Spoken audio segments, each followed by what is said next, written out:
दर्शनासाठी की मनी कोणता वेगळा हेतू? मनी हेतू धरूनच देवा तुझ्यापर्यंत येणं केलंय. ऐकायचं देवा मला एक सांग, पतिव्रतांचा पालन करता म्हणून भगवंता तुला ओळखला गेलं. नक्कीच. मग मला एक सांग रे, मंजिरीच्या मागं सुदर्शन चक्र पाठविलास. देवा सांग रे, हे तुला शोभलं का रे? नक्कीच शोभलं. कसं काय? कसं शोभलं नाही ते तू सांग. मला एक सांग, सांप्रत ती स्त्री आहे बरोबर? नक्कीच. आणि स्वतःच्या पतीचा शेवट आज पांडवांनी केला गेला. त्याचा प्रतिशोध घेण्यासाठी सांप्रदायिक स्त्री झटते, ती धर्मानं झटते. असं असतेवेळी सुद्धा देवा सुदर्शन चक्राला तू आज्ञा का द्यावीस?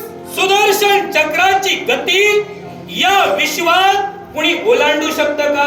कोणी ओलांडू शकत नाहीये. मग जरा सुदर्शन चक्राची गती या विश्वात कुणी तोडू शकत नाही. मंजिरी एक स्त्री होती. मग जर का सुदर्शनाला आम्ही आज्ञा केली असती मंजिरीचा शेवट करण्यासाठी, क्षणाच्या निमिषार्धात मंजिरीचा शेवट सुदर्शनाला झाला असता. डोळ्याची पापणी लावते एवढ्यात लक्ष भेदण्याची ताकद त्या सुदर्शनात आहे. मग जर का मंजिरी अजून जिवंत आहे, पूर्णतः जिवंत आहे. मंजिरी जर का जिवंत आहे याचा अर्थ देवानं जे सुदर्शन सोडिलं ते खातासाठी नव्हे हे तर स्पष्ट झालं. हे तर देवा स्पष्ट आहे, मी नाही म्हणत नाहीये. मग जर का सुदर्शन जे देवानं सोडिलं ते मंजिरीच्या खातासाठी नसेल मग अधर्म तो कसला? देवा अधर्म ऐकस. अरे मंदिराला रणमैदान सोडायला देवा सुदर्शन सोडल्यामुळे तिच्या जीवनात तिला भाग पाडावा लागला रणमैदान सोडायला. पण मला एक सांग, तिच्या सौभाग्याचा धनी राजकर्ता मदन भद्र हा सांगला देवा ज्यावेळी रणमैदानाच्या ठिकाणी उभा होता त्यावेळी पार्थ आणि राजकर्ता यांच्या दोघांत प्रतिज्ञा युद्ध सुरू होतं. नक्कीच. अरे प्रतिज्ञा युद्ध सुरू असताना पार्थला त्याच्या मुखाने निघणारे शब्द होते, 3 बाण सोडेन. आणि प्रतिस्पर्धी म्हणून राजकर्त्यांना 3 बाणांचा खंडन जर का मी केलं तर शस्त्र भूमीवर ठेवेन, हे शब्द राजकर्त्यांचे होते. मग असं असताना पार्थराज यांनी 4था बाण का सोडावा? रुद्र, जे पाहिलं ते खरं नाही, जे ऐकलं ते खरं नाही, जे अनुभवलं ते खरं, हे तुला मान्य आहे? योग्य नाही. मग यापुढे मी जे सांगेन ते खरं, कारण तिथं मी उभा होतो तू नाही. देवा मी मान्य करतो, तू होतास. पार्थाला 4था बाण सोडिला बरोबर. पार्थाला 4था बाण का सोडिला आणि पार्थाला 4था बाण का सोडावा लागला याच्या मुळाशी कारण राजा मदन भद्र. कसे काय? प्रतिज्ञा युद्ध सुरू झालं. 3 बाण पार्थ सोडणार होता आणि या 3ही बाणांचं छेदन राजा मदन भद्र करणार होता. मग ते 3ही बाण उद्ध्वस्त केल्यानंतर राजा मदन भद्र शस्त्र भूमीवर ठेवून पार्थ आपल्या साम्यतेचा नाही असं घोषित करणार होता.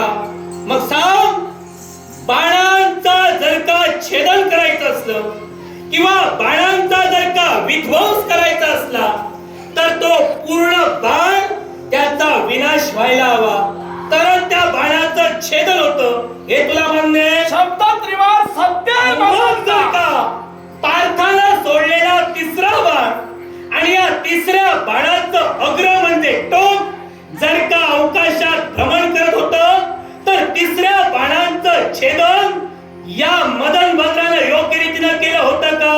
योग्य रीतीनं जर का देवा घडलं न योग्य रीतीनं जर का केलं असतं बाणाचं अग्र फिरत राहिलं असतं का? मी काय म्हणालो, जर का बाणाचा विध्वंस पूर्ण झाला तरच ती प्रतिज्ञा पूर्ण होते. मग जर का अग्र फिरत होतं तर मदन भद्रानं सोडलेला 3रा बाण यानं पार्थाच्या 3ऱ्या बाणाचा विध्वंस केला का? पार्थ जर का या क्षणाला 3ऱ्या बाणाचा जर का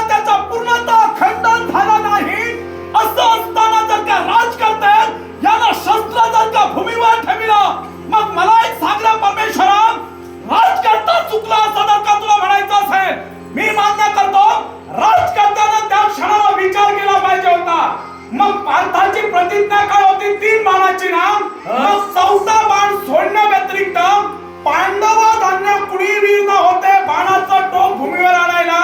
विश्वाच्या ठिकाणी तिथं मी उपस्थित होतो. मग तू काय? प्रथम तुला सांगितलं काय? होय, सारे पांडववीर बालवीर मागे गेले आणि त्यानंतर पार्थाला तिथं त्याच्याशी द्वंद्व करावं लागलं. याचा अर्थ फक्त मदन भद्र आणि पार्थ दोघांचं युद्ध चालू नव्हतं. पांडवांचं सैन्य आणि मदन भद्राचं सैन्य हे एकमेकांसमोर लढत होतं आणि हे लढत असताना केवळ सेनानायक म्हणून मदन भद्र आणि पार्थ एकामेकांच्या समोर होते. मग चौथा बाण जो सोडला तो थेट मदन भद्रावर सोडला की तिसऱ्या बाणाच्या अग्रावर सोडला? तिसऱ्या बाणाच्या अग्रभागावर सोडलाय. तिसऱ्या बाणाच्या अग्रभागावर ज्यावेळी चौथा बाण सोडला त्यावेळी पार्थानं साऱ्या सैन्याला काय सूचना केली की हा तिसऱ्या बाणाचा अग्र इतरत्र जर का भूमीवर कुठेही पडला असेल, जनतेला त्याचा उपद्रव होईल, तेव्हा या बाणाच्या अग्राची विल्हेवाट लावणं मदन भद्राला जमलं नाही. पार्थाचं ते कर्तव्य आहे. तेव्हा प्रत्येकानं सावध राहा, स्वतःच्या जीवनाचं संरक्षण करा ही सूचना करून तदनंतर जर का पार्थाला चौथा बाण सोडला, पार्थ धर्मी कसा? देवा, मी बोलतोय ते काय तिसऱ्या बाणाची प्रतिज्ञा होती. चौथा बाण ज्या हाती लावला त्या हाती पार्था धर्मी आहे. चौथ्या बाणात तिसरा धक्का त्या क्षणी तिसऱ्या बाणाचा पूर्णतः खंडन करायचं होतं. मग देवा तुझ्या जवळ दैविलीला होतं. मग त्या दैविलीला त्या बाणाचं खंडन करून जर का पांडव आणि राजकर्त्यांच्या सैन्याला हानी पोहोचणार नाही असं जर का शस्त्रास्त्राने दूर फेकून दिलं असतं, काय बिघडलं असतं? रुद्रा, मी मानवपोटी जन्माला आलेलो आहे. हा, दैवी तत्वानं जर का हे सारं करायचं असतं, 18 दिवसाचं महाभारतीय करण्या अगोदर पांडवांना मी विजय मिळवून देऊ शकलो. मग पण पांडवांच्या ते मी केलं नाही. आता तुझा प्रश्न, 3 बाणांची प्रतिज्ञा होती. प्रतिज्ञा काय होती? 3 बाण पार्थ मदन भद्रावर सोडे. सत्य? बरोबर. चौथा बाण मदन भद्रावर सोडला का? मदन भद्रावर सोडला का? जर का तो मदन भद्रावर सोडला असता, प्रतिज्ञा तुटली, आम्ही मान्य केलं असतं. बाण मदन भद्रावर नाही, अग्रावर सोडला. प्रतिज्ञा शाबूतच आहे. अग्राची विल्हेवाट लावायची होती. मदन भद्र मेला, दोष त्याचा, पार्थाचा नाही. जर का त्या क्षणाला मग मला आता तू एक सांग, तर का पार्थाची बाजू जर का तू घेऊन बोलत असशील, मग वाद कुणात होता ना? हा मानवातील वाद होता ना? मग मध्यस्थी देवतेला पडण्याची काय गरज होती? तू कोण आहेस? मी पण एक दैवी तत्व तू आहे. आहेस मध्ये. दैवी तत्वाच्या मुळाशी कारण तू उचललेली पावलं रोखण्यासाठी आलोय. मी उचललेली पावलं रोखण्यासाठी तू आलास? होय. अरे, बाल्य अवस्थेत असताना पासून अशी अनेक पावलं उचलली, तेव्हा रोखायला तुझ्या देवतातील कोण आलं नाही.